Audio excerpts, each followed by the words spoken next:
today. So we have a nice little training room that you can use. Say, here's the bonus in the practice mode. You don't have to wait for each other. right? What? They will not speak to each other. So this is Imposter Shinnok, the one that I use the most. Yeah, so I'm gonna go over his basic move first. Cool. So Shinnok, he's got an amulet blast where he grabs his amulet and does a little short range blast with it. And then the enhanced version of it is just a bigger blast. This move actually, if I can go and make the Sub-Zero, I'll give Derek control. Oh. If you shoot an ice ball, you can actually stop projectiles with You that. can cancel it. Nice. You didn't want to do it again. Yeah, I'll take Derek off of controls. That's actually good. You make one mistake.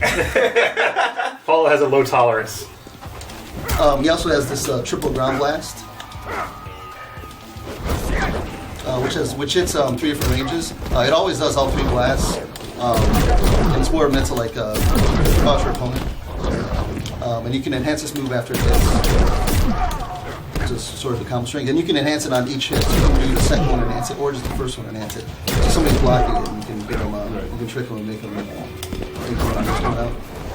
And then there's other universal moves. This big shoulder rush, which wizards are known for shoulder rush. Yeah. You guys knew that. So some unique things to practice is you can set like your positions of where you're going to reset the game to. So like I'm going to set it to the left here real quick. And then like if you're playing online and like Sub-Zeros are playing against you and like and the Ice Mode Sub-Zeros are pressing you in the corner and like putting you in Ice Mode situations, you can actually use practice mode to figure out how to get out of some of these situations. So you can set the recording, and you can actually record what the other Sub-Zero, your Sub-Zero point is going to do against you, and you can set whether or not you're blocking or not blocking it. So I'm going to set it to block and duck. And then do like a little ice mode setup, which Sub-Zeros always do. And you can figure out what I can do to stop this. Right. So here, if I do this move on reversal, I can actually hit him. But if I do that, I can't get him. Right. And then the thing, if I'm reversing this with this, I'm sort of still in the corner and I'm trapped in that situation. But if I reverse it with that enhanced shoulder, I actually get myself out of the corner. So get out of that trap. Yeah. So you can set up little situations of like, hey, these things are like beating me in matches, and you can like find out ways to get around them by practice mode. It's really good. Like for me, when I first started playing these kind of games, I was still, a casual in a way. You absolutely are. I would definitely find a move that I couldn't quite beat, record it, and just try every single thing to get out of it. And like, you do that enough, then you get into a real match, and you do it on reaction. Go hit the dojo. Yep. Another cool thing, do we have it in here where you can actually put on the different backgrounds and such? Yeah. Yeah, we should talk about the training room background. Yeah. So right now the training room background doesn't have any interactive objects loaded, but you can set it to load different ones. So you can set it to load Cove, and it'll quickly load the Cove interactables inside of the training room. Right. So now that everything that's in the Cove, so if you want to kind of try, interactive specific combos which can't exist, you can change these out all through practice mode. They all just become holograms. Can you make a hologram Blanche? That could be the greatest thing. Don't spoil me. Don't spoil me. I'm going to see if that works. I'm sure it does.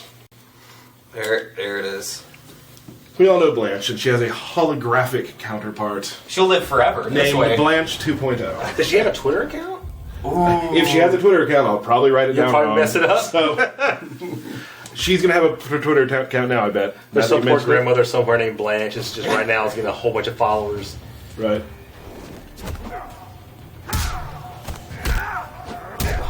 Death calls for you. Let's try to go through some of Imposter's stuff he does, too, then. Yep. What's special to him? So Imposter Shinnok gains the ability to steal moves from his opponents. So against Sub-Zero, if I land this move, you notice that my runes change color on my outfit, so that means that I now have a stolen special move. So with this one, he actually steals the ice ball from Sub-Zero.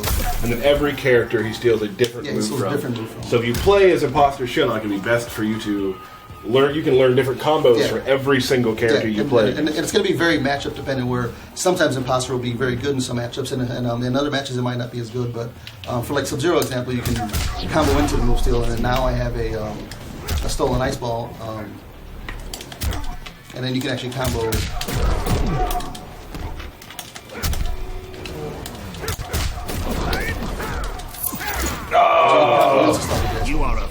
Cool. So or something like that, you could probably freeze him like a minute and just go right back into a posture again. And you could either combo after it or just use it as a way to and kind of still another reload the ice ice ball again Yeah. to keep pressure. Yeah, so there would be a lot of setup stages, and then you can use practice mode, of course, to figure out the setups. Cool.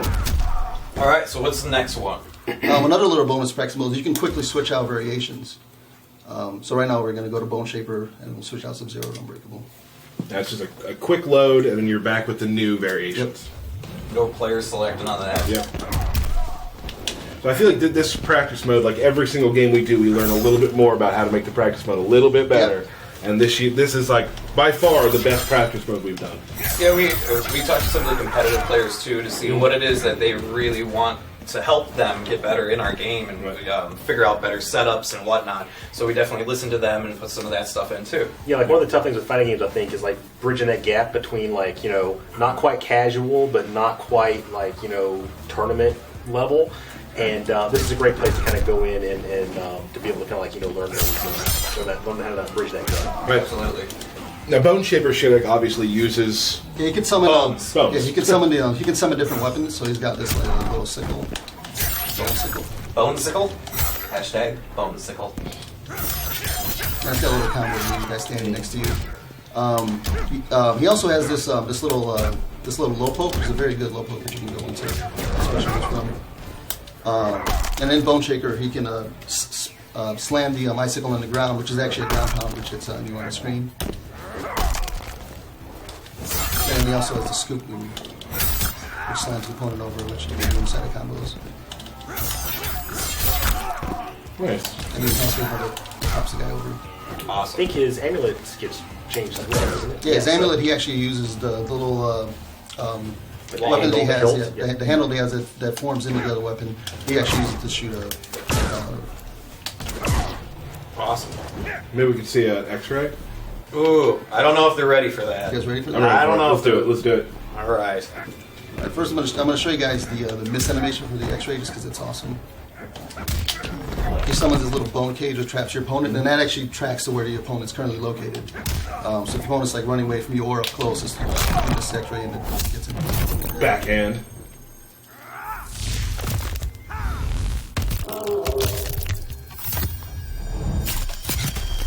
You thought he was done? No. Nope, not done. Not done. Let's go to his third variation.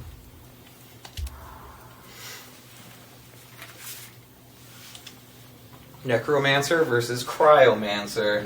Crazy. Battle of the Excellent. Mancers. And you'll notice he's got these skeleton arms now too, which is visual variation. Yep. Right? Yep, and then in Necromancer, he can summon some bones. You just gotta figure out how to do them. Oh, the flick. So dirty. So Just insulting. Flips him away. Yeah, but he's got this slam move, which also tracks where the opponent is, and isn't blockable, but it's pretty slow to come out, so you can figure out ways to get out of it. Right. And of course, he has a grab, which also tracks where the opponent is, and you can use side bows. Which is like classic Shinnok too. Yeah. Yeah. Absolutely. Can you enhance that move? Yep. And it has the first bounce. Bounce. Yeah. Get a little more combo action. Nice. Cool. Hologram Blanche. Blanche. Blanche 2.0. Oh. Still feel bad for her every time. Cool. Is there anything else, really? No, in Bone Shaper, that's pretty much it. It just gains the new bone special moves. Awesome. Gotcha. Cool. Well, excellent. So those are